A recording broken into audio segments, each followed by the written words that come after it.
الدموع سبيل مريح تنهدى يا صاحب. اسی طریقے سے نماز کا معاملہ جو ہے وہ پہلے کیوں نہیں آیا؟ نماز کا بعد میں آ رہا ہے. آت المال علی حبہ ذوی القربى والیتامى والمساکین وابن السبیل والسائلین وفی الرقاب. کتنا دور لے گئے. واقام الصلاۃ وآتى الزکاۃ. یہ ہے ترتیب کے اعتبار سے جو میں نے عرض کیا تھا. یہاں عنوان کیا ہے؟ یہاں نیکی کی حقیقت عنوان ہے. اس کی روح ایمان ہے اور اس کا ظاہر اس میں سب سے پہلے انسانی ہمدردی، اور اس ہمدردی کی بنا پر وہ مال جو بہت محبوب ہے خرچ کرنا. درد دل کے واسطے پیدا کیا انسان کو، ورنہ طاعت کے لیے کچھ کم نہ تھے کروبیاں. اگر یہ نہیں ہے تو کچھ نہیں. حضور نے فرمایا من یحرم الرفق فقد حرم الخیر کلہ.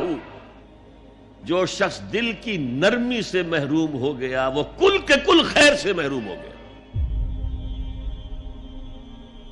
کسی کو دکھ میں دیکھو اور اس پوزیشن میں ہو کہ تم اس کا کوئی مداوع کر سکو اور نہ کرو، پھر تم چاہے مفسر ہو، محدث ہو، نیک نہیں ہو. تم عابد ہو سکتے ہو، زاہد ہو سکتے ہو، تم مفسر ہو سکتے ہو، محدث، نیک نہیں ہو سکتے. من یحرم الرفق، رفق کہتے ہیں نرمی. رفیق ہمارا ساتھی، دم ساز. ظاہر بات ہے آپ کو دکھ ہوگا، آپ کے رفیق جو ہے اس کے اپنے دل میں محسوس کرے گا آپ کے درد کو. ہم درد کسے کہتے ہیں؟ ہم درد، ان کا درد مشترک ہے. ہم عصر، ایک زمانے کے لوگ، ہم جماعت، ایک جماعت میں پڑھنے والے. ہم درد، خنجر چلے کسی پہ تڑپتے ہیں ہم امیر، سارے جہاں کا درد ہماری جگر میں ہے. اگر یہ رفق نہیں ہے، اگر یہ ہمدردی نہیں ہے، اگر کسی کو دکھ میں دیکھ کر آپ تڑپ نہیں اٹھتے، اگر اس کی مدد کرنے پر قادر ہو اور نہیں کرتے تو کل خیر سے محروم ہے. پڑھے جاؤ نمازیں اور تہجدیں، کچھ حاصل نہیں ہو. اس پر جو آخری آیت قرآن کی ہے، لن تنالوا البر حتى تنفقوا مما تحبون، اس سے زیادہ کیٹیگوریکل سٹیٹمنٹ اور کیا چاہیے. لن کے ساتھ جو نفی ہوتی ہے فعل مضارع میں، انتہائی مؤکد. ہرگز نہیں پہنچ سکتے نیکی کے مقام کو جب تک کہ خرچ نہ کرو ان میں سے جو چیزیں تمہیں پسند ہیں.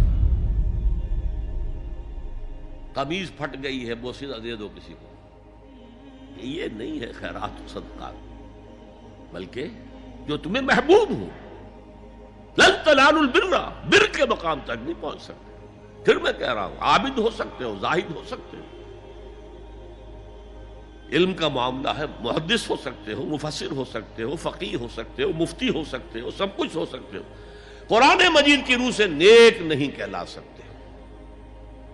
وآت المال علی حبہ، اب اس میں جو ترتیب میں نے کہا تھا، الاقرب فالاقرب، الاقرب فالاقرب، سب سے پہلے ذوی القربیٰ. اور اس میں اکثر و بیشتر ہم سے کوتاہی ہوتی ہے. دور دراز کے لوگوں کے ساتھ نیکی ہو رہی ہے، سگے بھائی کی بیوہ اور یتیم بچے جو ہیں وہ محروم ہیں. انہوں نے اس وقت یہ کر دیا تھا، یہ کر دیا تھا. ظاہر بات ہے کہ رشتہ داروں سے تو شکایتیں ہوتی ہیں. یہ تو ہمیشہ ہمارے مخالف رہے جی، ان کی ہم کیسے مدد کریں. اگر تو اللہ کے لیے دینا ہے تو پہلا حق ان کا. من احب للہ وابغض للہ واعطى للہ ومنع للہ، اللہ کے لیے دیا ہے اگر تو اپنے اس نفس کے جو انتقام کا جذبہ ہے اس کو کچلو، اور جس کا سب سے پہلا حق ہے اس کو پہنچاؤ. حق بحقدار رسید. ذوی القربى والیتامى، جو بے سہارا رہ گئے، باپ کا سایہ نہ رہا. والمساکین، مساکین کسے کہتے ہیں؟ مسکنت کہتے ہیں کم ہمتی. آپ کو معلوم ہے آج کل ایک مرض کہلاتا ہے نیورستھینیا. آدمی دیکھنے میں ہٹا کٹا ہے، صحت مند ہے، لیکن اندر سے اس کی کوئی ہمت ایسے جواب دے گئی ہے کچھ کر ہی نہیں سکتا. وہ ہے مسکین. اسی لیے جو فرمایا گیا یہودیوں کے لیے ضربت علیہم الذلۃ والمسکنہ، ذلت کے معنی بھی کمزوری اور مسکنت کم ہمت ہی، ہمت ختم ہو گئی. تو جو اپنے پاؤں پر نہیں کھڑا رہ سکتا اس وجہ سے کہ اس میں وہ ہمت کم ہو گئی ہے، وہ بھی مستحق ہے. وابن السبیل اور مسافر. پرانے زمانے میں آپ کو معلوم ہے نہ سرائیں تھیں، نہ کچھ اور تھا، نہ ہوٹل تھے. پھر اگر کہیں راستے میں چوری ہو گئی، ڈاکہ پڑ گیا، تو آدمی جو ہے گھر میں خود ہے، کفیل ہے، اچھا ہے. اس وقت کی حالت ایسی ہو گئی.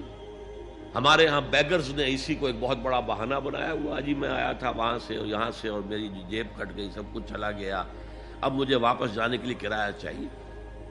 اکثر و بیشتر جھوٹے کیسز ہوتے ہیں. اگر آپ کسی کو پکڑ لیں اور ساتھ لے کر کہیں تحقیق کراؤ تو وہ بھاگ جائے گا، پھر نہیں آئے گا اس مسجد میں. لیکن یہ کہ ابن السبیل یہ بھی ایک کھاتا ہے. والسائلین، یہ ذرا تفصیل طلب معاملہ ہے. اسلام کی تعلیم بڑی متوازن ہے. ایک طرف سوال کی مذمت ہے، مت اپنا دستے سوال دراز کرو کسی کے سامنے. جو شخص ہاتھ پھیلاتا ہے مانگنے کے لیے، وہ اپنی عزت نفس کو ہتھیلی پر رکھ کر آپ کے سامنے پیش کر رہا ہے، اور آپ ٹھوکر مار دیتے ہیں اس کی عزت نفس کو. مانگو اللہ سے. اللہ کسی کے دل میں ڈالے تمہاری ضرورت پوری کر سکتا ہے، بغیر اس کے کہ تم کسی کے سامنے دستے سوال دراز کرو. تو سخت مذمت ہے. اور خاص طور پر بیگری جو ایک انسٹیٹیوشن بن گیا ہے، ایک پیشہ بن گیا ہے، وہ تو اسلام کی تعلیمات کے منافی ہے. اور جس طرح کی ہم خیرات بانٹتے ہیں، 5 روپے کا نوٹ دے رہے ہیں مانگنے والوں کو مسجدوں کے باہر، سمجھ رہے ہیں ہم نے حاتم طائی کی خبر کو لات مار دی، حالانکہ حقیقت میں آپ انسٹیٹیوشن آف بیگری کو سپورٹ کر رہے ہیں. کسی ایک کو لے لو، آؤ چلو مجھے اپنا گھر دکھاؤ، مجھے بتاؤ تم واقعی اس قابل ہو یا نہیں ہو، اور پھر اس کی مدد کریں، لمسم کریں. پھر وہ 5 روپے نہیں ایسی دیں کہ وہ کچھ اپنے پاؤں پر کھڑا ہو سکے.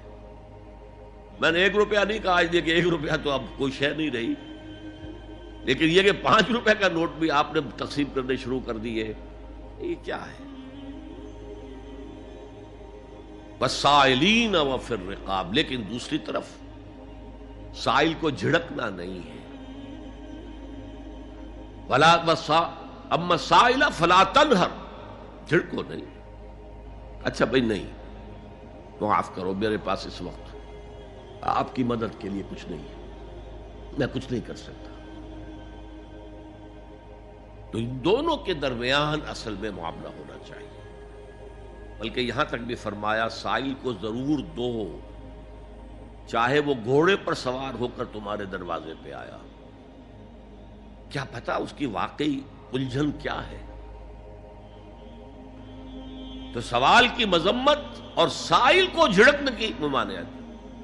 حتی الامکان خالی ہاتھ نہ لوٹاؤ. اس نے اپنی عزت نفس اپنی ہتھیلی پر رکھ کر تمہاری سامنے پیش کر دیا، اسے ٹھوکر نہ مارو. لیکن جیسا کہ میں نے عرض کیا، یہ انسٹیٹیوشن آف بیگری جو ہے یہ ایک علیحدہ شے ہے، بالکل اس کا اس سے کوئی تعلق نہ سمجھیے. وفی الرقاب، رقاب جمع ہے رقبہ، گردن. فک رقبۃ او اطعام فی یوم ذی مسغبۃ یتیما ذا مقربۃ او مسکینا ذا متربہ. فک رقبۃ، کسی کی گردن چھڑا دینا. اس وقت سب سے بڑی ایپلیکیشن اس کی تھی غلاموں کو، کنیزوں کو اپنے پیسے سے خرید کر آزاد کر دینا. بہت بڑی نیکی، بہت بڑی نیکی.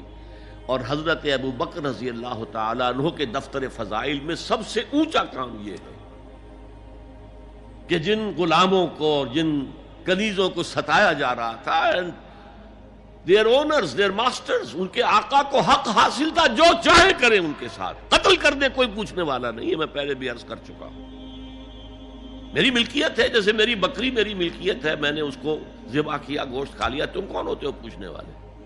میرا غلام تھا، میں نے قتل کر دیا، تم کون ہو پوچھنے والے؟ ان کو حضرت ابو بکر نے خرید کر آزاد کیا اور منہ مانگے دام دیے۔ حضرت بلال کے لیے امیہ ابن خلف نے اتنی بڑی رقم مانگی، حضرت ابو بکر نے کہا ٹھیک ہے لو۔